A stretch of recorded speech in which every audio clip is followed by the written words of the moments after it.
नमस्कार. गणेश उत्सव 2025च्या सर्व अपडेट्स तुम्हाला माझ्यासोबत म्हणजेच आकांक्षा अग्रवाल सोबत मिळणार आहे, तर स्टे ट्यून. मी ॲक्च्युली आजच आलो स्पेनहून आणि मी खूप मिस करत होतो आणि आल्या आज पहिलं दर्शन गणपती बाप्पाचं झालं आहे. दरवर्षी भावरंगारी या संस्थेमध्ये मी येतो आणि कोणी ज्या पद्धतीने अतिशय मनापासून प्रेमाने भक्तिभावाने अनेक वर्ष हा भावरंगारींचा गणपती स्वतःहून काय म्हणतात त्याला त्याच्या पाठीमागे उभा आहे.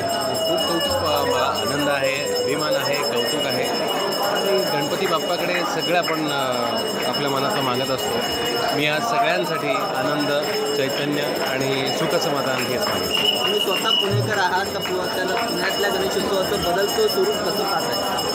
मला असं वाटतं सकारात्मक आहे आणि ज्याला आपण म्हणतो दरवर्षी इतक्या मोठ्या संख्येने भक्तिभावाने लोक येतात आणि पुण्याचा गणेशोत्सव हा स्पेशलच आहे माझ्यासाठी. कारण लहानपणापासून मी आज सगळ्या गावामध्ये फिरून सगळे देखावे बघायचो. आता मला तितकं जमत नाही, पण खूप मनापासून आनंद होतो. सगळ्यात आवडता सण कोणता असेल तर गणेशोत्सव. एखादी बालपणाची आठवण गणेशोत्सव? हे सांगितलं ना आता, लहानपणापासून सगळ्या मंडळांमध्ये जायचो.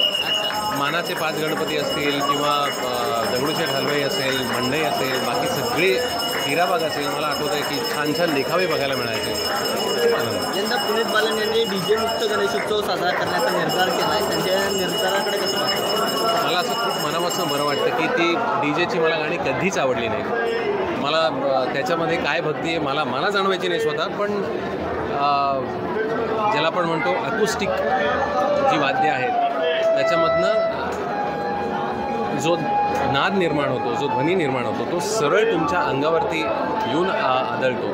त्याच्यामध्ये कोणतंही फिजिकल डिस्टर्बन्स नसतो, इलेक्ट्रिकल डिस्टर्बन्स नसतो. मला वाटतं त्याचा चांगलाच परिणाम तुमच्या या 10 दिवसांमध्ये पुनीत बालन यांनी खरं तर पुणेकरांना सांस्कृतिक जे काही वादन आहे त्याची ओढ लागावी यासाठी अनेक सांस्कृतिक कार्यक्रमांचं आयोजन केलेलं आहे. कधी राहुल देशपांडे यांचा कार्यक्रम कधी पाहायला मिळाला? मी पुनीत बालन मला वाटतं की हे चांगल्या सांस्कृतिक कार्यक्रमांच्या मागे सतत उभे असतात. वसंत उत्सव गेली अनेक वर्ष ते निस्वार्थपणे आणि प्रेमाने करत आहेत.